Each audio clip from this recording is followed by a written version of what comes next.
Bon, je suis Sergio García Sánchez, je viens de l'Espagne, de Grenade. Je commençais à faire de la BD il fait longtemps. Avec Amoura, c'est une bande dessinée qui a été publiée par Glénat Espagne. Et c'est compliqué pour moi de dire les numéros en français. Mais c'est à 1995, je dis en belge. Voilà. Et puis après, tout de suite, je commençais à travailler chez Dargaud. On a fait la géographie martienne, donc ça a été 3 tomes. Finalement, ça continue avec Bester London. Après des collaborations avec Lewis, on a fait chez Delcourt les 3 chemins sur la mer, bande dessinée par comprend, et pas mal de bandes dessinées expérimentales comme Mono et Lobo, et Alice et les Jets de loi, et avec Lola dans les scénarios, on a fait Odyssey Block chez Dargaud, c'est les tomes 1 et 2, donc c'est des bandes dessinées mouettes. Et finalement, on est changé vers les États-Unis, et là on a travaillé avec Toon Books, c'est la maison d'édition de Françoise Mouly, et on a fait des livres avec Nadia Spiegelman, c'est sa fille. Et voilà, et on est en retour après de passer pour les illustrations éditoriales. On a travaillé pour les New York Times, pour les New Yorker pour faire des couvertures, voilà. Et on vient de sortir des livres, Chassé croisé au Val d'Oré avec Lewis, et Le ciel dans la tête avec Antonio Altarriba et Lola. On avait travaillé il fait longtemps, il fait 23 ans, et quelques temps, 3 ans avant, on s'est croisés, voilà, au Festival de Toronto à Canada. Et on s'est visé, on s'est abrassé, et on s'est dit on va faire un livre ensemble. Et oui, et on a commencé à penser ça. Normalement, ça passait un peu comme les 3 chemins.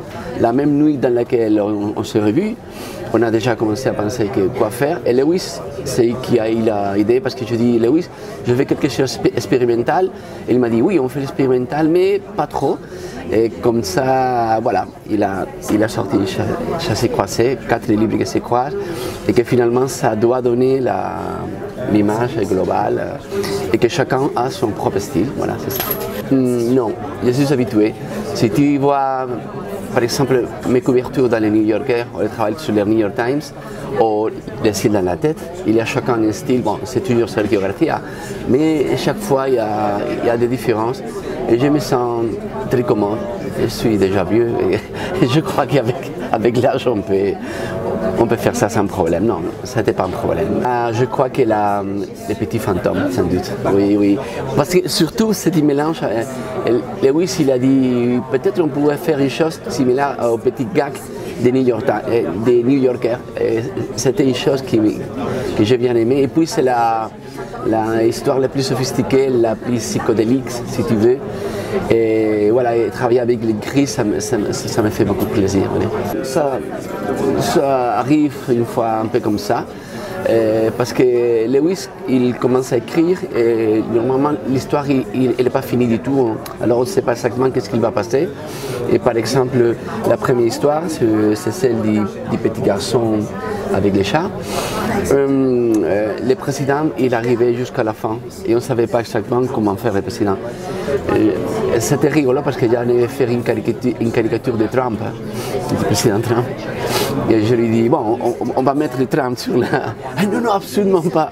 Je dis, peut-être Macron. Non, pas du tout. Bah, c'est une blague, on a blagué beaucoup. Et finalement, il a sorti la caricature du président qui est un peu inspirée. Tu connais le livre de Christophe Blaine qu'il a fait sur le ministre des Affaires étrangères, qui est pas le ministre. Alors je me suis inspiré un peu à ce personnage aussi. Voilà. Non, et en fait on l'a fait en même temps, parce que tous les projets ils sont déroulés d'une manière parallèle. Aussi avec les projets du métro de Paris et du Grand Paris Express, donc c'est 3 langages absolument différents. Non, je suis habitué. Mais c'est vrai que dans Le ciel dans la tête, la mise en page c'est beaucoup plus personnel, parce que ici je n'ai suivi plus ou moins les directions de Lewis parce qu'il fait un scénario qui est déjà dessiné. Et pour moi, c'est très facile de traduire ça en images. Et avec Antonio, par contre, il a une vision très cinématographique dans laquelle j'ai mes séances pas très commodes. Et je parlais avec lui pour me laisser absolument en liberté pour faire la mise en page, la composition des pages chez les maisons. Il a dit oui. Et je crois que ça fait bien.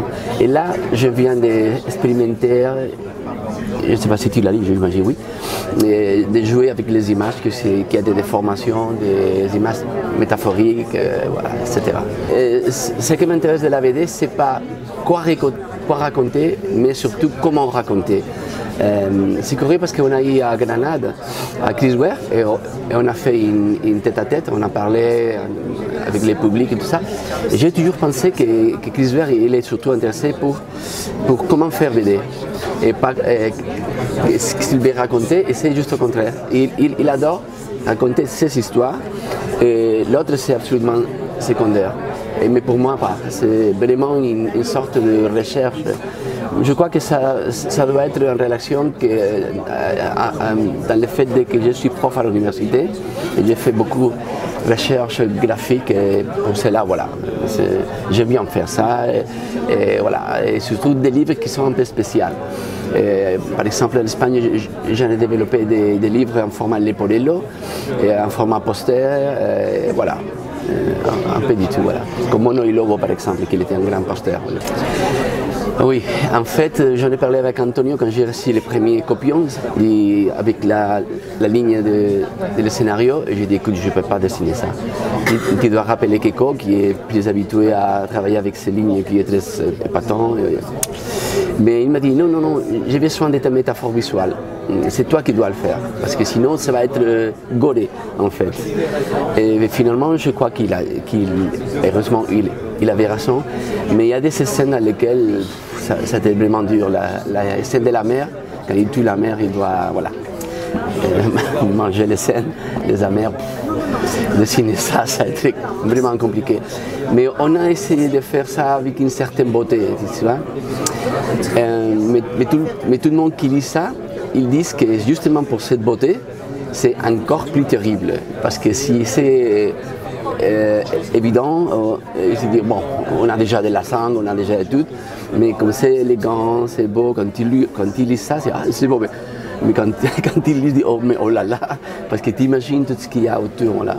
Par exemple, avec Lola, qui est la coloriste, qui a fait une couleur géniale, on a décidé de la sang, la dessiner noire, pas rouge, parce que sinon il aura des rouges partout, c'est un peu comme ça, voilà.